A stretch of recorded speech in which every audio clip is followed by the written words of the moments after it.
Hello, everyone, and welcome to the very first edition of Neonatal Review, Isolate to Crib. The purpose of this podcast is to review high-yield common topics in neonatology. While our focus is geared towards the neonatal perinatal boards, anyone learning or studying neonatology will find this podcast helpful. I will be one of your hosts for this podcast. I'm Dr. Weiner, one of the neonatologists and current medical director for the NICU at Children's Mercy Hospital in Kansas City, Missouri. We're located here in the Heartland, and thank you for joining us. To help prepare for boards, we have a collection of neonatologists to help us along the way. All have either passed boards, been there, done that, or are currently studying for boards. Same boat as you. We are joined today by Dr. Jyoti Sharma, the other host for this podcast. She is the fellowship director here at Children's Mercy Hospital. Say hi, Dr. Sharma. Hello. She is joining us to talk about apnea prematurity and what we need to know. So take a sip of your caffeine, keep breathing, and we will all get through this together. Okay, Dr. Sharma, what do we need to know about apnea? To start, I think it's important to first define apnea of prematurity. Don't you think so? Hey, Dr. Weiner, you are correct. Definition of apnea of prematurity is important, especially with apnea in newborns, as we will see later. So, apnea of prematurity is actually a developmental disorder due to the immaturity of the respiratory control in preterm infants. Apnea is actually defined as cessation of the respiratory airflow. Prematurity is defined as cessation of breathing for more than or equal to 20 seconds or a shorter respiratory pause that is associated with bradycardia, heart rate less than 100 beats per minute, with or without oxygen desaturation, cyanosis, and PELA in infants less than 37 weeks gestation. This is actually the widely accepted definition of apnea of prematurity. But Dr. Sharma, clinically, don't we commonly see infants with apneic events less than 20 seconds? Dr. Weiner, you are true.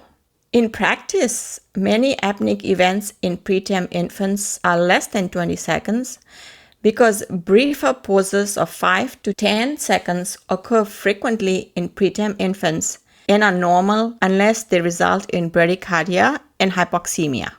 So if apnea prematurity is in preterm infants, what is different if a 40-week newborn infant has apnea?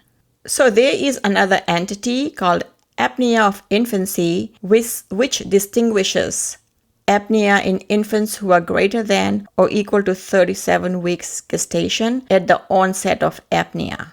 What is important to realize that if a 40-week-old infant has apnea, it is important to think about a pathological cause as opposed to just being due to prematurity. While apnea in term infants is uncommon, pathologic causes should be considered. Do you want to talk more about this? As I mentioned earlier, if an infant has first-time onset of apnea greater than 37 weeks gestation, it is important to think about pathological causes. And some of the differential diagnoses that we should consider are seizure disorder, infections, birth asphyxia or hypoxic ischemic encephalopathy, intracranial hemorrhage, or stroke. Exposure to drugs can also lead to respiratory depression. And of course, anatomical abnormalities like micrognathia with obstruction of the airway. How does apnea prematurity and apnea of infancy differ from just periodic breathing? Good question, because it can get confusing. Therefore, it is important to distinguish them in clinical practice. In periodic breathing, episodes are characterized by a pattern of repetitive cycles of breathing and respiratory pauses that are approximately 5 to 10 seconds in duration. The typical description is short respiratory pause with a few rapid breaths followed by a slower breath, then another pause, and the cycle repeats. It is also important to note that these pauses may be accompanied by modest oxygen desaturation and bradycardia, but they do not usually require clinical intervention. Periodic breathing is common in preterm infants, but needs to be differentiated from apnea of prematurity. And as mentioned earlier, typically periodic breathing does not require intervention. So moving back to apnea prematurity, how is the frequency of symptoms related to gestational age? The frequency of symptoms is inversely proportional to gestational age. In other words, the incidence of apnea increases with decreasing gestational age. So the more premature the infant, the higher rate of apnea of prematurity. So Dr. Sharma, since you mentioned incidence, what is the incidence of apnea prematurity?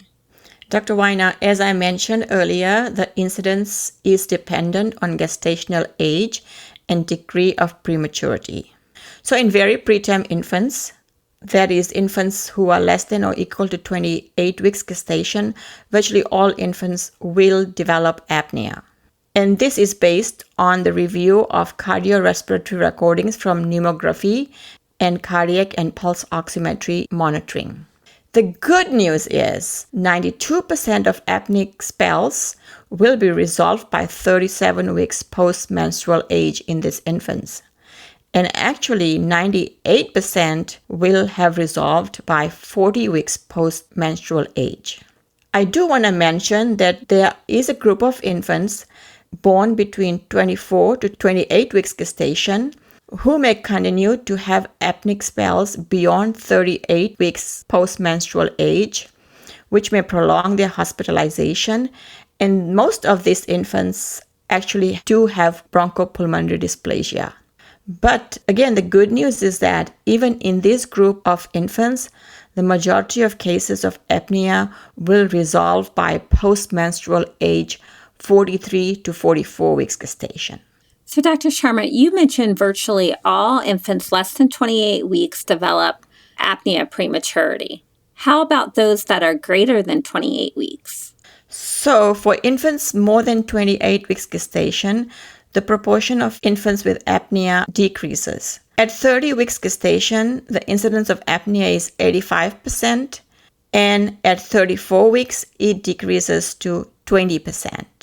So now that we know how common apnea prematurity is, how does it affect hospital stay for these infants? Infants who have persistent apnea do have a longer hospitalization. So there is an association with persistent apnea and longer hospitalization. It is also important to note that there is a wide distribution in the rate of apnea amongst NICUs because of the criteria for diagnosis of apnea is very variable. Generally, in most infants, apnea of prematurity follows a common natural history. The more severe the events that require intervention are the first ones to resolve. Last to resolve are the isolated, spontaneously resolving bradycardic events of uncertain clinical significance. So let's shift a little bit and discuss some of the causes of apnea. Dr. Sharma, do you mind doing that? Well, Dr. Weiner, that's actually a great segue. But before we discuss the causes of apnea, it is important to classify apnea first. And we will discuss the cause of apnea in our next podcast when we cover apnea of prematurity pathogenesis. So how do you classify apnea in newborns? Apnea is classified as central, obstructive, or mixed. What is the classification based on or due to? The classification is actually based on respiratory effort and airflow. So in central apnea, the inspiratory efforts are absent and they result in cessation of breathing effort. In obstructive apnea, the inspiratory efforts persist but are ineffective in the presence of upper airway obstruction. And this upper airway obstruction usually is at the pharyngeal level. With mixed apnea, the upper airway obstruction with inspiratory efforts either precedes or follows central apnea. So how common are all these three types of apnea in preterm infants? Most apneic spells in preterm infants are of the mixed type. In a study of physiologic recordings of 2,000 apneic episodes in 47 infants, it was shown 50% of these episodes were of the mixed type, 40% was central, and 11% obstructive. Interestingly, the longer the episode of apnea, the more likely it is the mixed type, as opposed to short respiratory pauses, which are primarily classified as central apnea. In summary, we're going to just review the definition, incidence, and classification of apnea of prematurity. Dr. Sharma, do you mind summarizing these areas for us? Sure, I'll do a quick summary. So, apnea of prematurity is defined as cessation of breathing for more than or equal to 20 seconds or a shorter respiratory pause which is associated with oxygen desaturation with or without bradycardia in infants less than 37 weeks gestation. Apnea of prematurity is a developmental disorder that reflects physiologic immaturity rather than a pathologic process. Apnea of infancy refers to infants who are more than or equal to 37 weeks gestation at onset of apnea, and a pathologic cause should be considered. Periodic breathing is defined as repetitive cycles of breathing and respiratory pauses that are approximately 5 to 10 seconds in duration and clinically asymptomatic. Apnea is classified as central, obstructive, or mixed. Most apneic spells in preterm infants are the mixed type. The incidence of apnea increases with decreasing gestational age. So, as we're wrapping up this very first podcast, let's review a few questions that will hopefully help to increase and show our knowledge in this topic. Dr. Sharma, can you help us with that? Okay, so I do have, I think, 2 questions. The first question is, apnea in neonates is defined as cessation of respiration for more than or equal to 20 seconds with accompanied desaturation and bradycardia. Which of the following statements is incorrect regarding apnea of prematurity? The choices are A. The incidence of apnea of prematurity is inversely proportional to gestational age. B. The incidence of apnea is 100% in infants less than or equal to 28 weeks gestation. Choice C, central apnea is the most common type of neonatal apnea. Choice D, patients with bronchopulmonary dysplasia may experience persistent apnea. Okay, Dr. Sharma, which one is it? Which one's the answer? So if we review that, we just went over A, right? We talked about how the more premature the baby, the higher the rates of apnea. And B is also correct because we did mention that almost all babies less than 28 weeks gestation will develop apnea. D is correct. Patients with bronchopulmonary dysplasia are the ones that are more likely to experience persistent apnea. C, the choice is central apnea is the most common type of neonatal apnea. As we reviewed, it is actually the mixed type. So the answer is C. Okay, Dr. Sharma, what's the next question? The following statements are correct about apnea of infancy except. So basically, which of these statements is incorrect? Choices are A. Apnea of infancy refers to infants who are more than or equal to 37 weeks gestation at onset of apnea. B, a seizure disorder could be considered as a differential diagnosis for apnea of infancy. Choice C is episodes are characterized by repetitive cycles of breathing and respiratory pauses of 5 to 10 seconds in duration. And choice D is the incidence of apnea in term infants is low. Okay, I'm going to take a stab at this one and try to answer the question. I think the answer is C, that is an incorrect statement, that episodes are characterized by repetitive cycles of breathing and respiratory pauses of 5 to 10 seconds in duration. I think it's longer. Dr. Sharma, you want to kind of explain or tell me if I'm right? Yes, Dr. Weiner, you are correct. And actually, C is the definition of periodic breathing.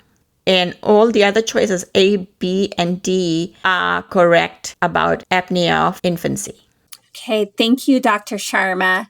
This will wrap up our very first podcast. Hopefully this information will give you a better understanding of apnea prematurity. This is Neonatology Review, Isolette to Crib. I'm Dr. Julie Weiner, and thank you for listening. Please join us for our next podcast where we will discuss the pathogenesis of apnea prematurity and the causes.